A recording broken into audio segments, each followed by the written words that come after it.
The Jesse Blake Sports Report with Jesse Blake. Welcome to the Jesse Blake Sports Report. Whether this is your first time here, your last time here, or somewhere in between, I appreciate that you're here today so that we can discuss Vladimir Guerrero Jr., his error from last night, his contract that he needs eventually, the Toronto Blue Jays and their entire mess. But before we get to all of that, I need to tell you about NordVPN. I personally despise regional blackouts, and oh boy, are they popping up even more these days. Sometimes you can't even watch like in-market games, let alone out-of-market games. So NordVPN has been my tool to get around that. Whenever anything's blacked out, I activate little NordVPN. I got the extension on the browser, and I use that, and I can watch whatever I want. And if you go to nordvpn.com/Blake, there's going to be an exclusive offer just for you. You get 3 months free on top of a 1-year deal. And if you sign up for 2 years, you get 4 months on top of that. It all comes with a 30-day money-back guarantee. NordVPN is the fastest VPN out there. And if you want to talk privacy, like they do that the best. If you are on a public Wi-Fi and you need to protect yourself, activate your NordVPN. Protect yourself from any threats to your computer or to your internet, to yourself. Protect yourself. Use NordVPN. And like I said off the top, get around those blackouts. It's what you need to be doing right now. Don't let them stop you from watching the game that you want to watch. Go to nordvpn.com/Blake. Hit the link in the description. And it'll take you right there. And go get that offer. You deserve to watch your games. The Stanley Cup playoffs are underway. The NBA playoffs started this weekend as well. So for me right now, Toronto Blue Jays baseball is third tier on my TV watching list. I don't know about you, but that's kind of where I'm ranking them right now. But some nights, something so ridiculous and crazy and exciting or sad happens, and it kind of permeates through all of the news, and it is a must chat with you about and a must discuss topic.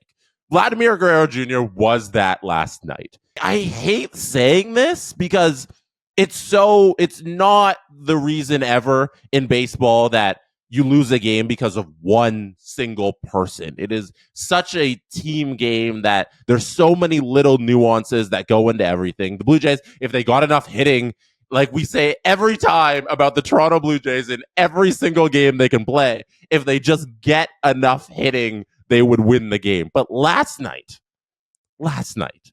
the game was lost on one single play in the fifth inning by Vladimir Guerrero Jr. So Kevin Gausman's on the mound. If you didn't see it, let's just recap. And if you did see it, let's just chat about it. Kevin Gausman's on the mound, pitching an absolute gem. No runs. You know, what more could you ask for? 2 OJs at that point. There was a man on third. I'm just doing this from memory. Man on third. They got him in a rundown earlier in the inning. Like, excellent. You know, they get out of that jam. He gets to 2 outs with a guy on second. A ground ball is hit to Kiner Falefa, who's playing third, but he's racing through the middle part of the infield. So he's coming through the middle part of the infield. There's 2 outs. There's a man on second, so he goes to third on the play. And in that throw, it's a rush throw. Like, obviously, he's trying to make a quick play to first base. He's going across his body. His body's going towards center to right field, really, is where his body's going. He throws it across the diamond to first base for the final out of the inning to Vladdy at first. And what happens? Vladdy misses the ball.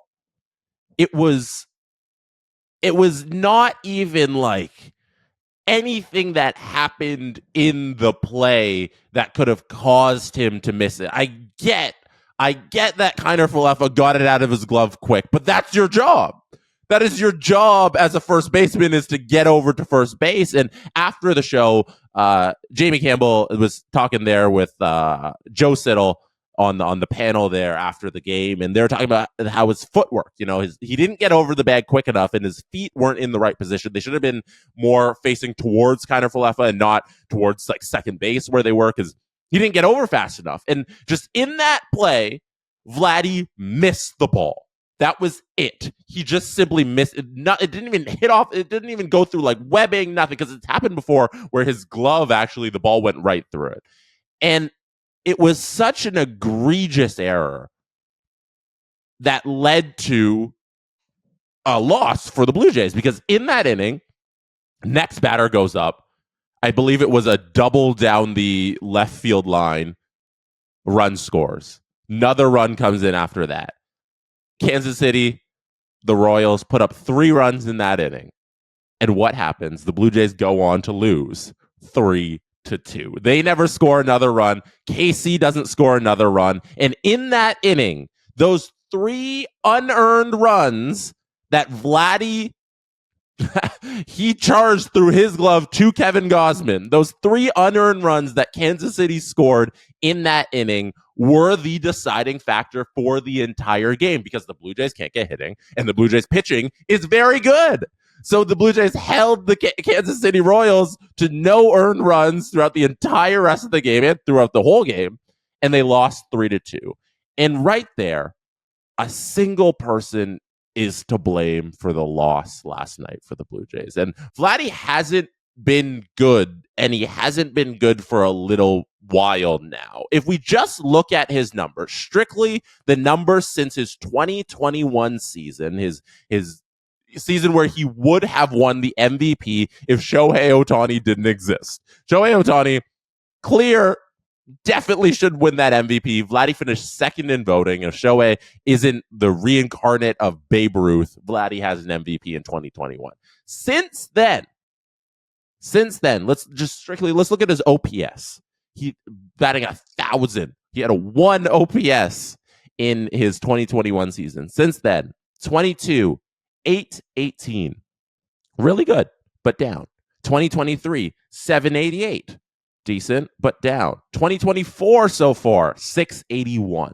That's 3 straight years since that year that has been trending down. His slugging percentage went from a 601 to a 480 to a 444 to a 333. That is, again, 3 straight years where it has gone down.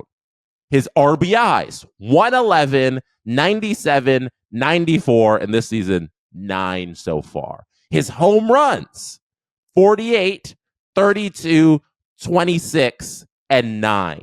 Every number I just gave you, and if you look across his batting numbers, they're all trending down, and they have trended down for the last 3 years. And it is concerning because when you are so young and you peak in that, like you did at that 2021 season, we expect that forever. That is what we want out of Vladdy. And because you've shown you can do it, that is what we expect. The question now is, do you give Vladimir Guerrero Jr. a giant contract? He's due for a contract eventually. This offseason, the Jays still hold his arbitration rights. So he's going to be under contract next season. It's probably going to work out how it worked out this offseason, where they go to arbitration. He got $19 million in arbitration this past offseason for a 1-year deal, which is the highest amount ever awarded in arbitration. I don't think it'll be that much this offseason if everything trends the way it's trending. He's not going to get $19 million again. But they're probably going to go to arbitration, give him a 1-year deal, and then that 2025 offseason, that's where you got to make the decision. And the Blue Jays, thankfully, have a lot of runway here. You got 2 years of runway. There's lots of time. But there's got to be no rush from upper management to hand anything over to Vladdy. You can't lock this player up the way things are going right now long term. There should be no urgency, and I don't think there is any urgency. So, like Jays fans, you and me, we got to look at all of these struggles for Vladdy and say, there's plenty of time for him to turn it around, and let's be hopeful that he turns it around. But the way it's trending is not great. But there's plenty of time for those trends to turn around. And I think come this offseason, arbitrator will figure it out. And that 2025 season, next season, is truly the big season. This season, don't let it fall by the wayside, though, Vladdy. Let's get the act together. You can't have your batting stats trending downwards and then your fielding stats lead to direct losses for the Toronto Blue Jays. That's unacceptable. I'm hopeful that Vladdy's able to turn around his game and get those hitting stats back to where they should be, because we expect him to be a giant power hitter, and I think it's still in him. He's still young. He's still 25 years old. There's plenty of time to turn this around, but a night like last night is so demoralizing as a fan. It's so demoralizing for that locker room where Kevin Gausman gives you a gem and your defense lets you down. These things can't happen again. They can't happen as frequently as they seem to be happening with the Jays, where base running is letting them down, fielding is letting them down, and the pitching is always there, and the hitting never shows up. Let's hope we get better Jays baseball in the next weeks and months of this season. I expect this team to still be a playoff team. That is it for me today. Thank you for being here. You could have been anywhere in the world. The shows be here, watching this right now, and I appreciate you for that. Good night from Toronto. And that is how it's done. The Jesse Blake Sports Report with Jesse Blake. Jesse Blake, the guy that likes to hear his name twice in one sentence. Sure, I know him. No, he doesn't have an ego at all.